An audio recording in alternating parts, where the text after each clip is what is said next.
I ran for Congress from the Sacramento area, to which I had moved my family.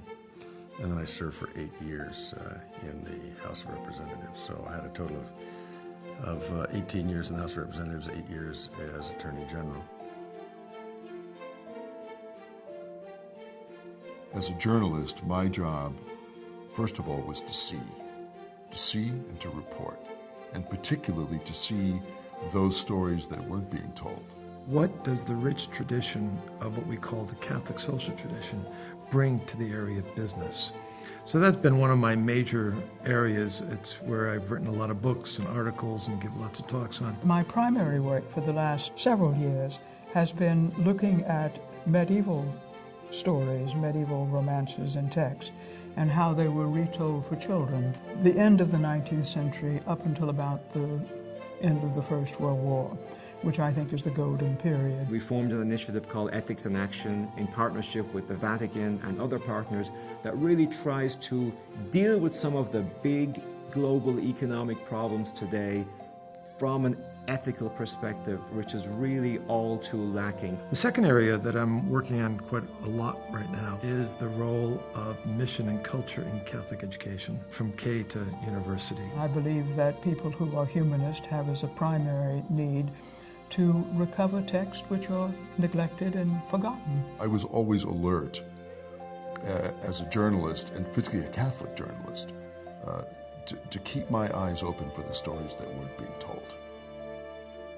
I was invited to participate in something called the College of Fellows. We have an opportunity to provide some expertise as lay people who are committed Catholics in advancing Catholic principles, Catholic social teaching, and understanding that you can be successful in the secular world while at the same time not abandoning your principles. It has been an extraordinarily rich experience for me. I find that the friendship of the people who are fellows is very valuable. It also gives me a contact with a wide range of experiences and attitudes. I personally have always been attracted to the intellectual side of the Catholic tradition. It's always really appealed to me that we have this amazing intellectual background that not enough people know about. And of course, the Dominicans are kind of the keepers of this great tradition. Why has the church been so interested in education?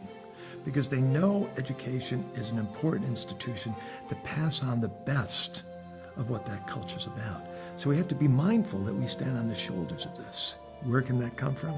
It can come from a place like this. Because the Dominican School of Philosophy and Theology understand what philosophy is about, and they can begin to say, well, what does that mean for educational institutions?